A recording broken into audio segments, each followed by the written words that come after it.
ஸ்ரீமடம், உலகிலே ஒரே விஷ்ணு மாயசாத்தன் மடம், போரூர். ஆச்சி ராயல் குலோப் ஜாமன் பேக்ஸ், ஒன்று வாங்கினால் ஒன்று இலவசம். திருச்சிற்றம்பலம். என்னாருடைய சிவனையை போற்றி, எந்நாட்டவருக்கும் இறைவா போற்றி. அனைவருக்கும் வணக்கம். இன்னைக்கு நம்ம பார்க்கக்கூடிய பதிவு என்னன்னு பாத்துட்டீங்கன்னா, கார்த்திகை மாத பயணத்தை தான் நம்ம பார்க்க போறோம். அதுக்கு முன்னாடி உங்க சேனலை சப்ஸ்கிரைப் பண்ணிக்கோங்க.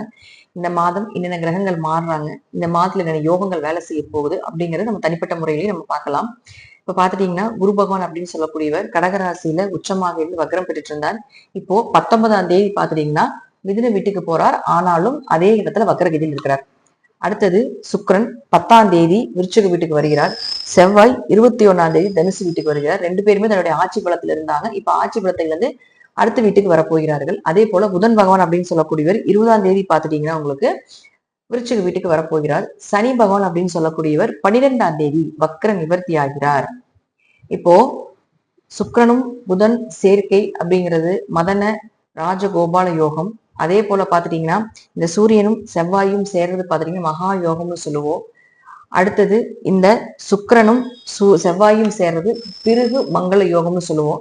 இந்த சுக்கிரன் இந்த சூரியனோட சேரும் பொழுது பாத்தீங்கன்னா சுக்கிர ஆதித்ய யோகம் அப்படிங்கிறது வேலை செய்யும். இந்த மாதிரி இவ்வளவு யோகங்கள் இருக்கு. என்னென்ன ஒவ்வொரு ஜாதகத்துக்கும் தனிப்பட்ட முறையில பண்ண போகுது அப்படிங்கிறத நம்ம முழுமையாக இந்த பதிவுல பார்க்கலாம். மிதுன ராசிக்கு உண்டான கார்த்திகை மாத பலன்களை பத்தி பார்க்கலாம். மிதுன ராசி அதிபதி 20ஆம் தேதி வரைக்கும் 5ஆம் வீட்டுல இருக்கார். அதிர்ஷ்டம்னு சொல்லக்கூடிய ஒரு இடத்துல இருக்கார்.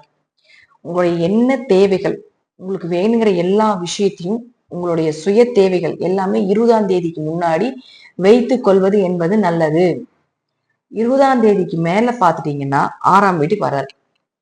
சோ வீடு, மனை, சொத்துக்கள், வண்டி வாகனங்கள் சார்ந்த விஷயங்கள், உங்களுடைய சுய தேவைகள், ஒரு பக்கம் போகணும், ஒரு விஷயங்கள் பேசணும், ஒரு நபரை சந்திக்கணும், உங்களுக்கு அது சாதகமா வரணும், இப்படி எல்லாம் நினைச்சீங்கன்னா நீங்க இந்த மாதம் 20ஆம் தேதிக்கு முன்னாடி வைத்துக் கொள்வது நல்லது. 20ஆம் தேதிக்கு மேல பாத்தீங்கன்னா 6ஆம் வீட்டுக்கு வந்துடுறார். அப்ப 6ஆம் வீட்டுக்கு வரும்பொழுது கண்டிப்பா உங்களுக்கு பிரச்சனைகளை கொடுப்பார். கடன் சார்ந்த விஷயத்தை கொடுப்பார். வேலை சார்ந்த பிரச்சனைகளை கொடுப்பார். ஒரு வேலை மாற்றத்தை கொடுப்பார். வேலை ஆட்கள் மூலமாக கொஞ்சம் மனக்குழப்பத்தை ஏற்படுத்தி கொடுப்பார்.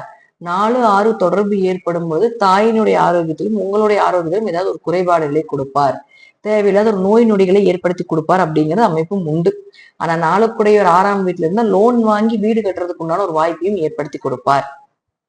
அடுத்தது 3ஆம் அதிபதியாக இருக்கக்கூடிய சூரியன் உங்களுக்கு 6ஆம் வீட்டுல இருக்கார். அப்போ முயற்சிகள் கை கூட போகுது. வேலை சார்ந்த முயற்சிகள் உங்களுக்கு, நீங்க இத்தனை நாள் வேலை இல்லாம இருந்தாலும் கூட இந்த காலகட்டங்கள் ஏதாவது ஒரு வேலைக்குண்டான அதிக எஃபர்ட் போட்டு செய்யக்கூடிய ஒரு சூழ்நிலைகளும் அந்த எஃபர்ட்டுக்கு உண்டான ஒரு நல்ல பலனும் அப்படிங்கிறது நிச்சயமாக ஏற்படுத்தி கொடுப்பார்.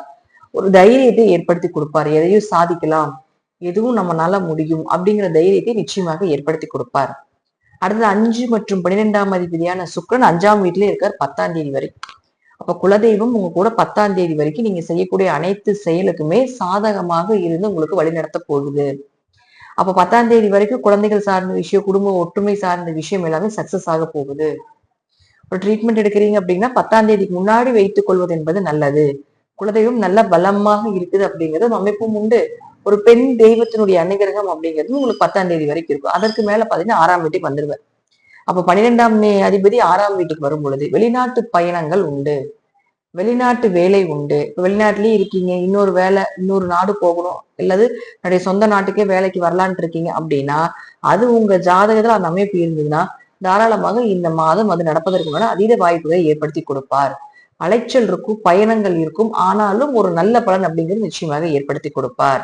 ஆனா குழந்தைகள் சார்ந்த விஷயத்துல ஒரு 10ஆம் தேதிக்கு மேல, அதாவது நீங்க சுக்கிரன் அப்படின்னு சொல்லக்கூடிய நீங்க விருச்சிகத்துக்கு வந்ததுக்கு மேல குழந்தைகள் சார்ந்த விஷயத்துல கொஞ்சம் கவனமா இருந்துக்கணும். குடும்ப ஒற்றுமை சார்ந்த விஷயத்துல கவனமா இருந்துக்கணும். அடுத்தது செவ்வாய் அப்படின்னு சொல்லக்கூடிய பாத்துட்டீங்கன்னா உங்களுக்கு உங்களுடைய லக்னத்துக்கு 7ஆம் வீட்டுக்கு வரப்போகிறார். அப்ப லக்னத்துக்கு செவ்வாய் 7ஆம் வீட்டுக்கு வரும்பொழுது அதுவும் பாத்தீங்கன்னா உங்களுக்கு 21ஆம் தேதிக்கு மேலதான் வரப்போகிறார். அப்ப 6 கூடையவர் அது வரைக்கும் 6ஆம் வீட்டிலே இருக்கிறதுனால இந்த மாதம் நிறைய கிரகங்கள் 6ஆம் வீட்டை தொடர்பு கொள்ளுது. அதனால அது உங்களுக்கு ஓரளவுக்கு சாதகமா தான் இருக்கு. 70% நற்பலன்களே, ஒரு 30% மட்டும்தான் நற்பலன்கள் இல்லாத ஒரு அமைப்பை ஏற்படுத்தி கொடுக்குது. வேலை சார்ந்த விஷயங்கள், லாபங்கள் சார்ந்த விஷயங்கள், பணப்புழக்கங்கள் சார்ந்த விஷயங்கள், இது எல்லாமே 20, 21ஆம் தேதி வரைக்குமே நல்லா இருக்கு. அதற்கு மேல கொஞ்சம் மூவிங் அப்படிங்கிறது கொஞ்சம் குறைவாக இருக்கும். அதே போல குரு பகவான் அப்படின்னு சொல்லக்கூடியவரும் பாத்துட்டீங்கன்னா உங்களுக்கு 7, 10ஆம் அதிபதியாகி உங்களுடைய ராசிக்குள்ளேயே வரப்போகிறார். அதுவும் பாத்தீங்கன்னா வக்கரகதியில இருக்காரு. 7 கூடயே வக்கரமாகும் பொழுது கொஞ்சம் திருமணம் சார்ந்த விஷயங்கள் எல்லாமே கொஞ்சம் அதிகமா நல்ல பலன்கள் வர்றதுக்கு வாய்ப்புகளை கொடுப்பார். அதுல கொஞ்சம் பிடிவாத குணத்தை ஏற்படுத்தி கொடுப்பார். ஏன்னா நிறைய பேர் திருமணம் ஆகாம இருக்கும். அவங்க என்ன பண்ணுவாங்கன்னா, இது நல்லா இல்ல, அது நல்லா இல்ல, இந்த வரன் வேண்டாம், அந்த வரன் வேண்டாம் அப்படின்னு நிறைய ரெஸ்ட்ரிக்ஷன் போட்டே இருப்பாங்க. அதெல்லாமே இப்போ இன்னும் கொஞ்சம் அதிகமாகும்.